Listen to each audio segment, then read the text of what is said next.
नमस्कार दोस्तों, आध्यात्म के एक और नए अंक में आपका हार्दिक स्वागत है। दोस्तों, श्रावण मास में भगवान शिव और माता पार्वती दोनों की कृपा समान रूप से बरसती है। जैसे सावन का सोमवार भगवान भोलेनाथ को समर्पित है, ठीक ऐसे ही सावन का मंगलवार माता गौरी के मंगलकारी व्रत के लिए जाना जाता है।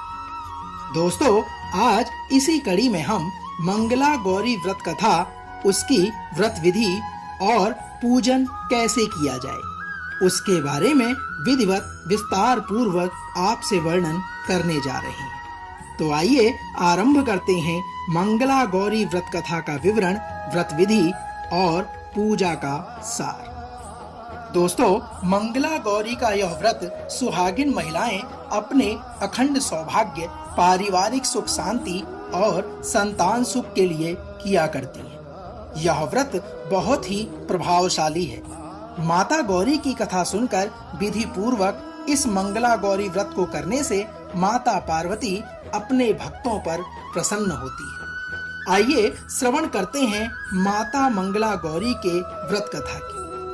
साथियों, पौराणिक कथाओं में उल्लेख है कि एक शहर में एक धर्मपाल नाम से एक व्यापारी रहता था। उसके पास अपार धन संपत्ति थी और उसकी पत्नी सुंदर व सुशील थी, लेकिन उसकी कोई संतान नहीं होने से वे दोनों काफी दुखी रहते थे। वह दोनों अपनी संतान को पाने के लिए हमेशा से माता गौरी की उपासना किया करते थे।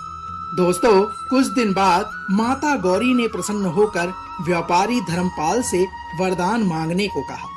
तब व्यापारी और उसकी पत्नी ने अपने लिए संतान का वर मांगा। तब माता गौरी ने कहा कि मैं तुम्हें संतान का वरदान तो दे दूंगी, लेकिन वह अल्पायु यानी मात्र 16 साल तक ही जीवित रह सकता है। 16 साल बाद तुम्हारे संतान की मृत्यु सांप काटने की वजह से हो जाएगी। माता गौरी के इस प्रकार के वचन सुनकर व्यापारी और उसकी पत्नी इस बात से थोड़ा चिंतित होने के बाद संतान सुख की इच्छा माता गौरी से जाहिर करने लगी। दोस्तों, माता गौरी के वरदान स्वरूप व्यापारी धर्मपाल को एक पुत्र प्राप्त हुआ, जिसका नाम उसने चिरायु रखा। जैसे जैसे साल बीतने लगे, धर्मपाल और उसकी पत्नी को अपने संतान की बढ़ती उम्र के साथ उसके मृत्यु का डर भी सताने लगा। इसलिए उन दोनों ने कई विद्वानों से जाकर इस संबंध में बात करी। तब एक विद्वान ने उन्हें अपने पुत्र का विवाह 16 साल के बजाय 1 वर्ष पूर्व ही करने की सलाह दी।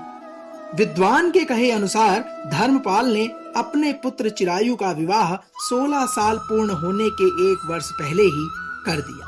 साथियों, जिस स्त्री से चिरायु का विवाह कराया गया, वह स्त्री अपने पति की सुख शांति के लिए और अपने अखंड सौभाग्य के लिए माता मंगला गौरी का व्रत किया करती थी। उस स्त्री के व्रत से प्रसन्न होकर माता गौरी ने धर्मपाल की बहू को अखंड सौभाग्य का वरदान दिया, जिसके बाद चिरायु अपने नाम के अनुसार चिरंजीवी हुआ। तब से हर महिला अपने सुहाग की मंगल कामना के लिए मंगला गौरी व्रत किया करती है। साथियों, आइए जानते हैं मंगला गौरी व्रत की तारीख क्या है। इस बार मंगला गौरी का व्रत 29 अगस्त 2023 को किया जाएगा। आइए जानते हैं मंगला गौरी व्रत का पूजन कैसे करें। साथियों, मंगलवार को ब्रह्म मुहूर्त में उठें और साफ सफाई करके स्नान आदि करने के उपरांत स्वच्छ कपड़े पहनें। एक चौकी लें और उसमें सफेद और लाल कपड़े बिछाकर सफेद कपड़े पर चावल के ढेरों से नवग्रह बनाएं और लाल कपड़े पर षोडश माता के लिए गेहूं का 16 ढेर बनाएं। चौकी के एक तरफ गणेश जी की मूर्ति रखकर उन्हें फल फूल अर्पित कर पहले उनकी पूजा करें। अब माता गौरी के मिट्टी की प्रतिमा को स्नान कराकर उसे 16 श्रृंगार करें। दोस्तों, माता पार्वती को 16 अंक अति प्रिय है, इसलिए साड़ी सहित 16 श्रृंगार की 16 वस्तुओं के साथ फल, फूल, मिठाई, सुपारी, पान, इलायची आदि 16 की संख्या में चढ़ाई जाएं। 5 प्रकार के सूखे मेवे और 7 प्रकार के अनाज भी 16 की संख्या में रखने हैं। अब माता गौरी को अपने व्रत का संकल्प मानकर उनकी व्रत कथा सुने, फिर प्रसाद को सभी घर के सदस्य में बांटकर खुद ग्रहण करें। दिन भर में केवल एक ही बार अन्न का ग्रहण करें, नमक का त्याग कर दें और अगले दिन माता गौरी की प्रतिमा को समीप के तालाब या नदी में विसर्जित कर दें। दोस्तों, तो यह तो थी मंगला गौरी व्रत कथा, व्रत विधि और उनके पूजा के विवरण का सार। हम आशा करते हैं कि जिस प्रकार माता ने धर्मपाल के पुत्र चिरायु को चिरंजीवी होने का आशीर्वाद प्रदान किया, उसी प्रकार माता गौरी आपके जीवन के सभी कष्टों को समाप्त करे।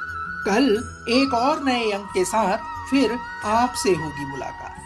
तब तक जय गौरी माता, हर हर महादेव।